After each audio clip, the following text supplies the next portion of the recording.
Heart disease is a growing issue in the U.S., and it can lead to various effects throughout the body. As you can see in this image, the left heart is one that belongs to a healthy individual, and the right heart shows one that represents heart disease and heart failure. In the right, the heart appears bigger and bulkier. This is because the heart, through overuse and mistreatment, has become enlarged and cannot contract and relax like a normal heart.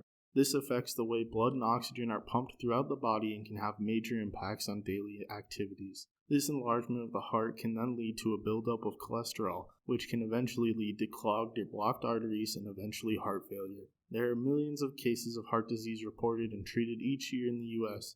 These millions of cases can result in intestinal issues and some lifestyle modifications such as fatigue, shortness of breath, and nausea. Finally, it can even result in death. Heart disease is an unsolved problem in which there are various methods to manage the disease, but hardly any information on how to completely cure it. This is where stem cells may come in. Stem cells are cells that can be differentiated or molded into a variety of cells and tissues throughout the body. These stem cells can come from either various adult tissues or they can come from developing embryonic tissues. Cardiac progenitor cells, also known as CPCs, are a specific type of stem cell found in adult hearts that help with regenerating cardiac tissues that have been damaged. In order to find more ways of providing regenerative therapies for those with heart dysfunctions, it is vital that we find out what molecules are capable of increasing the number of these cardiac progenitor cells. Stem cells and progenitor cells are both types of cells that can be differentiated into various tissues in the body. Simply put, progenitor cells are more specific and developed when compared to the stem cell counterpart. This can be seen through the current figure. The progenitor cells are the topic of discussion when it comes to potential cardiac tissue regeneration. Because the heart has progenitor cells present within it, what does the proliferation of progenitor cells mean? This means the rapid increase of cells in a specific area. This can be bad in some cases where it is not needed, but in the case of curing heart disease, this could be a huge step in the right direction. As the areas in the heart become stiff and rigid and can no longer contract and relax like before, some tissues in the heart become essentially dead or unhealthy cells. The idea of proliferating CPCs means that doctors will be replacing these damaged parts of the heart with groups of progenitor cells. These progenitor cells will then sense their environment through cell communication and signaling, thus beginning to turn into healthy cardiac muscle cells. These cells will then divide into more healthy cardiac cells. This process will be repeated in an attempt to completely restore the heart's tissues. The process of proliferation will look something like this. Although the process is accelerated here, this process is still very rapid. The overall goal of this process is to take the stiff heart muscle tissues and replace them with flexible heart tissues once again. But how is this done? There are small particles called retinoic acid receptors that allow these cells to communicate and all become alike. Retinoic acid receptor agonist is a type of a hormone nuclear receptor that acts as a transcription factor that can be activated by both all-trans retinoic acid and 9-cis retinoic acid. This image shows how retinoic acid binds to retinoic acid receptors in the nucleus where transcription takes place. Retinoic acid plays many important roles during development. It acts as a morphogen, induces commitment of precursor cells, and thereby mediating tissue patterning. There are three types of retinoic acid receptors: RAR alpha, RAR beta, and RAR gamma. In the research paper, they have found that retinoic acid receptor agonists named ATRA and AM580 act as potential proliferators of CPCs.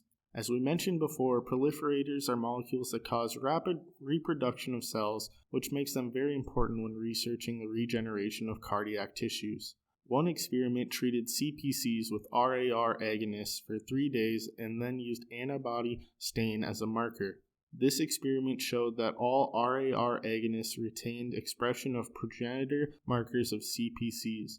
As you can see in this image, there are 3 ARA agonists that treated CPCs and the 4 nuclear and membrane located markers. Blue color represents the nuclear stain, green color represents the progenitor marker, and the small boxes on the bottom right of each picture with the gray color represent the progenitor marking stain.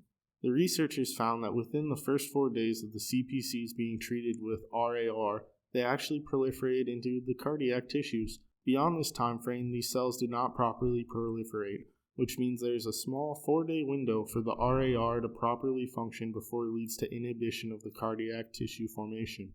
However, Even when the cardiac cells don't properly form or differentiate, they will still proliferate. With the proliferation of these improper cells, this can lead to even more tissues within the heart, and there's the potential for abnormal growth formation similar to a tumor.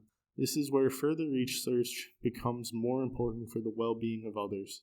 What does the potential discovery of this mean? In the grand scheme of things, this means that the millions of people all around the world may no longer just have to manage the severe symptoms of heart disease. This means that these people could be free of this deadly disease.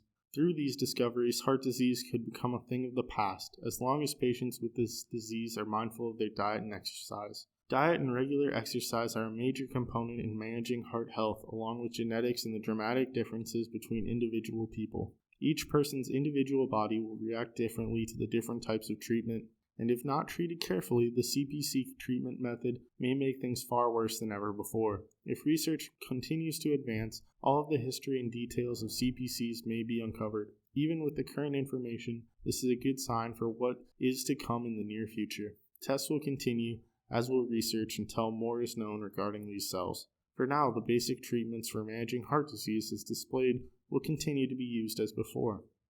Even though all of this information has been found, these cells and their signalers are rare and hard to isolate, meaning that this, at least for now, is all we know about using CPCs.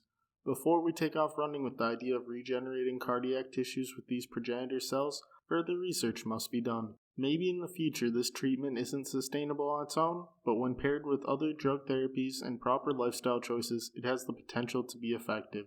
Research is the only way to uncover if heart disease will become a legend of the past.